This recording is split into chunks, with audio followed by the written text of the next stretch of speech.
Jadi putra kita akan menjadi lebih lancar, bermanfaat dan lebih berkah. Amin. Allahumma amin. Ya. Terima kasih pada kesempatan kali ini. Sebelum kita lanjutkan pembelajarannya, saya cek dulu kehadirannya. Ada yang tidak masuk?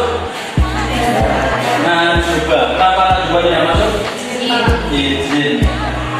Kemudian silakan dirapikan dulu, bukunya dikeluarkan. Kita pelajaran P5 PPRA.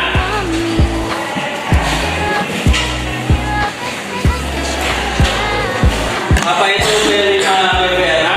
P5 PPRA adalah proyek pembelajaran profil pelajar Pancasila. Pada kesempatan kali ini kita akan meningkatkan rasa nasionalisme kita dan rasa keberagaman kita. Pada pertemuan sebelumnya kita telah mempelajari tentang materi sebelumnya. Apa materi sebelumnya? Ya, materi sebelumnya adalah tentang kewirausahaan. Maka pada pelajaran kali ini kita akan lanjut ke materi berikutnya, yaitu tema berikutnya, yaitu gaya hidup berkelanjutan. Tadi Bapak pas berangkat ke kelas ini melihat ada banyak sampah, ada yang buang sampah dan minum sambil berdiri. Nah, itu adalah perbuatan yang tidak bagus, ya, jangan dicontoh, gitu.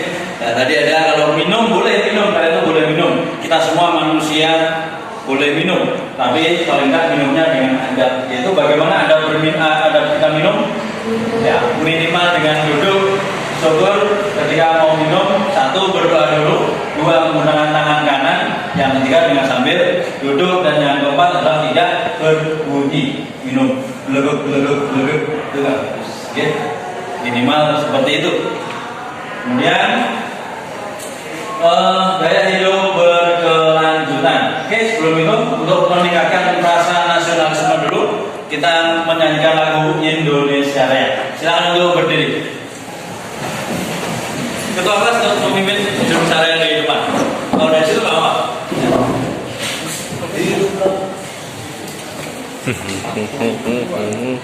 Hiduplah Indonesia, Indonesia tanah airku. Menyanyikan lagu Indonesia Raya nanti kita akan lebih meningkatkan rasa nasionalisme kita. Oke?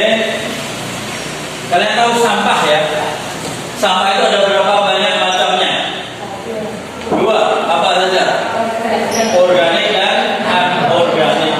Kalau sampah organik gampang diuraikan. Contohnya daun-daunan, bungkus makanan yang terbuat dari daun yang mudah terurai, itu disebut organik, akan terurai dengan sendirinya. Kemudian yang anorganik, contohnya adalah bahan-bahan yang sulit atau bahkan tidak bisa terurai. Contohnya dari bahan kaleng, dari bahan karet, dari bahan plastik, dan lain sebagainya. Itu kalau tidak dimusnahkan, tidak didaur ulang, dan tidak dimanfaatkan akan menjadi masalah. Apalagi sekarang sudah masuk musim penghujan. Kalau sampahnya banyak di selokan-selokan nanti akan menyebabkan banjir atau tersumbat. Nah, maka pada kesempatan kali ini kita akan menggunakan sampah plastik yang berupa botol bekas untuk kita gunakan menjadi nilainya lebih bertambah. Oke. Ya, ini adalah plastik. Ini adalah botol. Ini adalah sampah. Ini adalah satu benda banyak persepsinya. Itulah kita. Satu wujud banyak. Ini betul. Tadi ada yang menyebutkan ini adalah plastik, betul. Ada yang menyebutkan ini adalah botol, betul. Ada yang menyebutkan ini adalah sampah, betul. Tapi lebih detail lagi terkait dengan pelajaran kita, ini adalah botol bekas. Yang mana ini adalah termasuk sampah anorganik. Ini kalau dibuang dan akan menumpuk dengan yang lainnya, tidak akan terurai, akan menjadi masalah. Oke? Nah, maka saat ini saya akan menyampaikan, akan memperlihatkan kepada kalian tentang pemanfaatan botol plastik. Kak dulu. Ya. Silakan perhatikan, ini ada materi tentang dispenser cuci piring yang terbuat dari botol bekas. Nah itu, kalian minum, ini langsung dibuang, gitu kan? Nah. Teman-teman punya botol plastik kecil yang dibuang ya, bisa kita manfaatkan untuk dispenser pencuci piring loh. Nah dengan begini nyuci piringnya lebih termudah kan, kalau habis tinggal diisi ulang. Jadi deh, gimana untuk teman-teman? Simple kan? Mantap. Nah, itu geng, terima kasih ya sudah dilihat geng. Yang siswa tadi yang sudah ditunjuk kelompoknya, silakan untuk berdiri di depan sini. Berempat, putra 2, putri 2, silakan.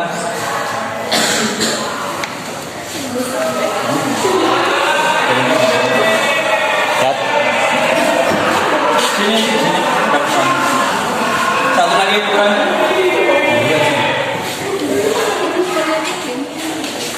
Oh ya, ini udah jadi di.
Itu tadi cara memanfaatkan botol bekas. Tepuk tangan untuk kelompok A. Silakan. Ya, silakan. Lanjut. Ya, silakan sekarang adalah untuk botol bekas. Ya, kalau misalnya ini digunakan, ini dibuang saja tidak akan bernilai guna. Kegunaannya hanya akan menjadi sampah. Tetapi ketika kita kreatif, bisa digunakan untuk dispenser cuci piring. Dan tidak hanya itu manfaatnya, yang lain bisa dipotong misalnya untuk tempat pot untuk nanam sayur-sayuran dan lain-lain. Itu bisa, manfaatnya banyak sekali. Bisa untuk hiasan, tempat pensil, tabungan atau untuk celengan ya, dan lain-lain, itu banyak sekali. Itu tadi satu contoh, dan kita sebagai pelajar profil Pancasila harus selalu kreatif melihat apa yang ada di sekitar kita supaya bisa lebih bermanfaat, tidak hanya menjadi sampah. Begitu? Itu adalah praktek tadi memanfaatkan botol bekas. Sekarang silakan untuk mempresentasikan. Ya, silakan. Siapa tadi yang mau mempresentasikan? Ya, silakan untuk maju mempresentasikan tentang pemanfaatan botol bekas. Silakan di sini. Ya. Ayo silakan maju. Oh, dekat dulu. Silakan dipresentasikan. Oke, di sini ada bahan alat. Bahannya ada santet, korek, gunting, lem, botol bekas, dan spons. Dan sekarang untuk cara-caranya atau langkah-langkah cara pembuatan dispenser cuci piring. Yang pertama, kita bersihkan botol bekas terlebih dahulu.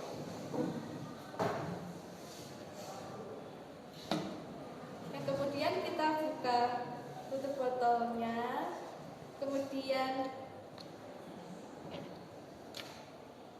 Kemudian kita panaskan ujung besi ini. Setelah itu Saatnya jam ke-9 dimulai. setelah dilebani, It's time to begin the next dipanaskan, prayer. kemudian jangan dilem yang tepat.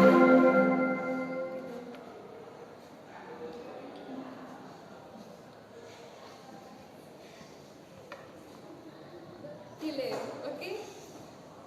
Kemudian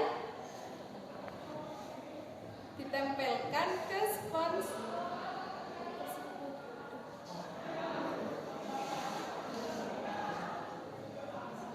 Tutup kembali botol tersebut. Lupa guys, diisi soda dulu kan?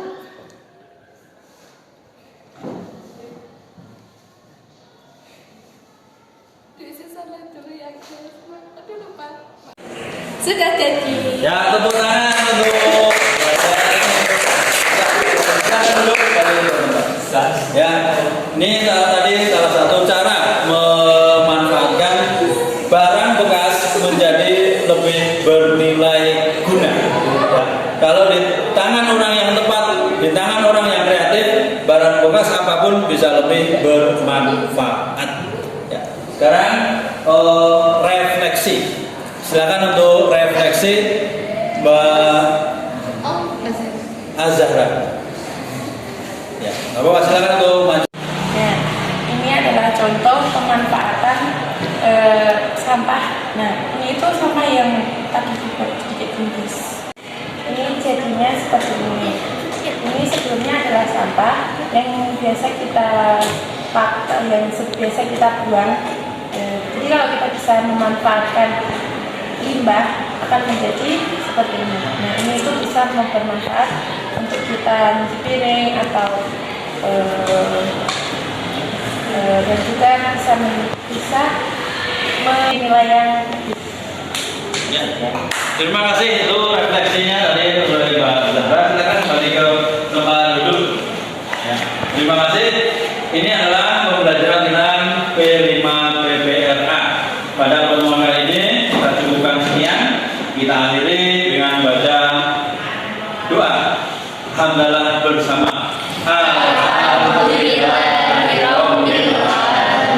Jangan lupa pelajaran berikutnya kalian semua harus membuat sampah yang bernilai guna lebih yang lain. Contohnya tadi celengan atau untuk menabung, tempat pensil, tempat tisu dan lain-lain. Itu PR untuk pertemuan berikutnya. Terima kasih dari saya. Cukup sekian. Assalamualaikum warahmatullahi wabarakatuh.